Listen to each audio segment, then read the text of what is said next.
Julio César Velázquez. ¿Y puede hablar un poco sobre la lucha de los maestros de la sección 22? No se pare.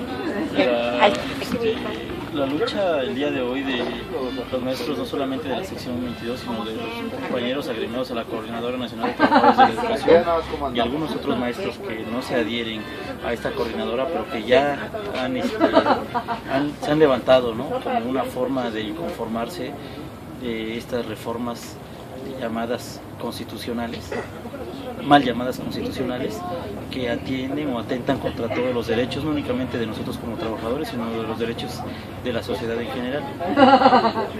Hoy en día nosotros como trabajadores de la educación tenemos un compromiso moral con nuestra sociedad, tenemos esa obligación de decirle a la sociedad por qué es inconstitucional e ilegal e inconvencional lo que hoy está haciendo el Estado mexicano. Hoy en día estamos en contra de todas esas reformas inconstitucionales que le están haciendo a la Constitución, porque están violentando derechos adquiridos de la misma sociedad y están violentando derechos humanos, ya que la educación pública es un derecho humano, así consagrado por la Declaración Universal en materia de derechos humanos y por la Convención Interamericana de Derechos Humanos. Este derecho a la educación es un derecho de los niños, no es un derecho ni de los padres de familia ni de alguna otra persona. Esto implica que el niño, por el simple hecho de ser o tener esa calidad de niño, pueda asistir a una escuela y recibir educación gratuita. El día de hoy, la reforma administrativa que le pusieron de nombre reforma laboral, educativa, es errónea y equívoca, ya que si te pones a leer todos y cada uno de los textos, ninguno te habla verdaderamente de un cambio al programa o un cambio de modelo educativo. Lo único que habla es de la forma de cómo vas a correr a los maestros, como si evaluando a los maestros mejoraría la calidad en un sentido cualitativo y no cuantitativo. Cualitativo en el sentido de que la educación debe ser cada vez mejorada, ¿no? Si los niños llegan a la escuela y el maestro es muy bueno, pero llega sin desayunar, sin que haya alimentación, sin el libro, sin el cuaderno, por la falta de capacidad económica, pues obviamente así el maestro sea el mejor del mundo, no se va a lograr el objetivo. Entonces, repitiendo, la educación es para el niño, el derecho, entonces ese derecho a la educación debe ser más amplio en cuanto a la cobertura, atendiendo a los principios que nuestra misma Constitución establece, como el de universalidad, progresividad, interdependencia, indivisibilidad. Son derechos humanos. En nuestro artículo primero constitucional establece que son los principios que deben de regir a estos derechos fundamentales o derechos humanos, y por tal motivo consideramos que esta reforma no va a apoyar en nada a la sociedad. Al contrario, en la Ley General de Educación, que va a regir a todo el país, incluyen ahí un apartado en su artículo 6º y en el 12 fracción quinta bis, que va a haber una autonomía de gestión, y la autonomía de gestión deben de participar, dicen que los niños, los padres de familia, los maestros, ellos coordinados por el director, para que puedan ellos obtener los recursos que sean necesarios para la operación de una escuela. Luego ahí entonces se pierde, uno, la obligación del Estado, que el artículo 3º constitucional establece que el Estado tiene la obligación de otorgar, garantizar ese derecho, y máximo que es un derecho humano. Segundo, como no es un derecho de los padres, es un derecho de los niños. Si hoy en día en México hay desempleo, ¿de dónde los padres de familia van a buscar dinero para sostener esa educación? Entonces, así como te voy platicando el día de hoy, estamos en contra de todas las reformas que están haciendo, desde una reforma a la ley de amparo, que es nuestro instrumento supuestamente constitucional que nos permite tener un acceso a nuestra garantía de acceso a la justicia. Hoy en día esta misma ley de amparo viola la Convención Interamericana de Derechos Humanos, pues declara improcedente el amparo contra reformas y adiciones a la Constitución. Luego entonces cualquier gobernado que quiera interponer o inconformarse contra un acto del Poder Legislativo ya no lo puede hacer, es improcedente, y luego entonces nos estamos dando cuenta que todas las reformas que están haciendo van en contra de los intereses de la sociedad, recordando que la soberanía reside en el pueblo y es el único que puede ejercer. Hoy en día, así como te platico de la reforma educativa, te puedo platicar de la reforma energética, te puedo hablar de la reforma laboral. Todo esto trae un proceso, un camino que te va a llevar a una explotación del hombre por el hombre, ¿no? Llegan, invierte gente de fuera pero las garantías de los compañeros o los derechos fundamentales de los compañeros o de los ciudadanos o las personas que estén en México, porque incluso México en su artículo 1 constitucional le establece los mismos derechos a cualquier persona por el simple hecho de llegar a este país. Entonces, sea de la ciudad que sea, va a ser regulado por esa ley federal del trabajo que habla de salarios mínimos, o incluso la hora es de 8 punto y tantos pesos una hora, a diferencia de otros países es realmente muy bajo. Pero esto aquí atiende pues a las reformas que van, ¿no? Inversión extranjera, abolición de derechos adquiridos de esta sociedad, y nos damos cuenta que las reformas supuestamente constitucionales que ellos hacen le están quitando la esencia. Hoy nuestro tribunal o máximo tribunal, que es la Suprema Corte de Justicia de la Nación, hoy y siempre se ha declarado incompetente para revisar si las reformas a la Constitución son constitucionales o no. Hoy te puedo decir que nosotros consideramos que esa reforma constitucional, por muy poder legislativo que lo haya hecho, no puede él decir o consentir que los derechos humanos atenten contra el principio de progresividad y hoy permitan que se regrese, que exista una regresión en cuanto a la educación y muchos derechos como son los derechos laborales, a una estabilidad en el trabajo y muchas situaciones que hoy en día nos están pasando. Entonces nosotros como maestros o como elementos que construyen la educación, hoy nos permitimos darle a la sociedad esta opinión, y como te lo decimos con fundamento para que la gente vea que no estamos mal informados y que realmente la situación es complicada. ¿Cómo está conectado todo al Trato de Libre Comercio, las reformas y todo lo que está pasando aquí en México? Con los maestros, no más con los maestros, pero toda la sociedad. Por ejemplo, vamos a hablar, todavía no he leído a bien la reforma energética, pero es algo tan sencillo.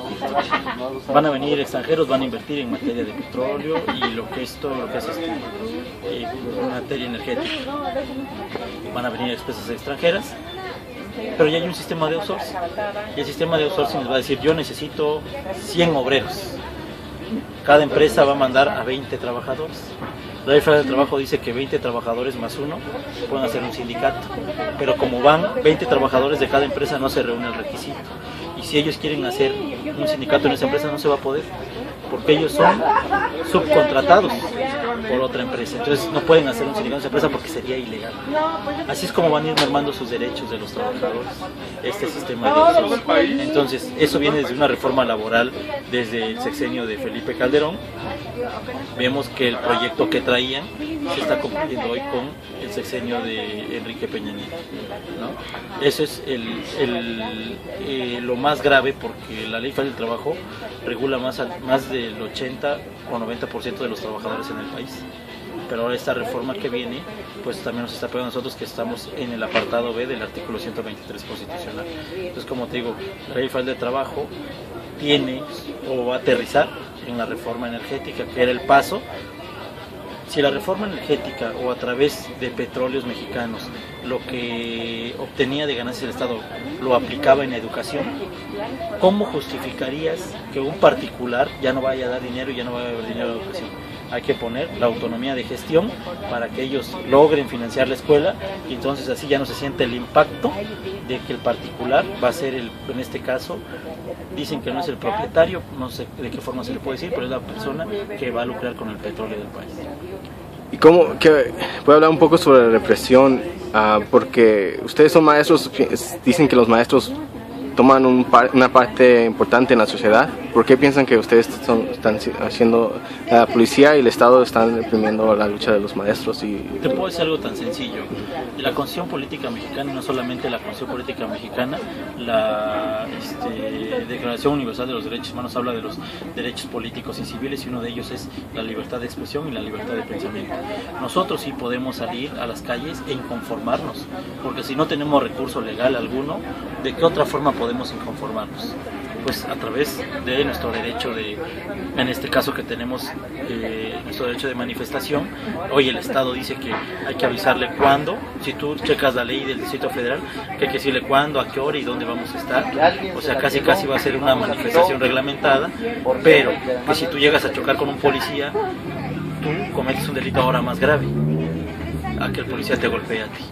Entonces, si hacemos una ponderación de derechos, ¿cuál es el derecho más amplio? ¿Cuál es el derecho más válido? ¿El derecho constitucional de manifestarse o el derecho secundario del gobierno de querer mantener las cosas como si nada estuviera pasando? Y a amplio paso, ¿qué es la solución que ustedes quieren? ¿Qué son las metas La solución de es los que en sindicatos? todas las reformas que existen en el país o que han hecho, se tome en cuenta la sociedad a la cual van dirigidas, ¿no? La reforma energética, obviamente, a los factores que construyen la educación, como son los padres de familia, los alumnos, los maestros.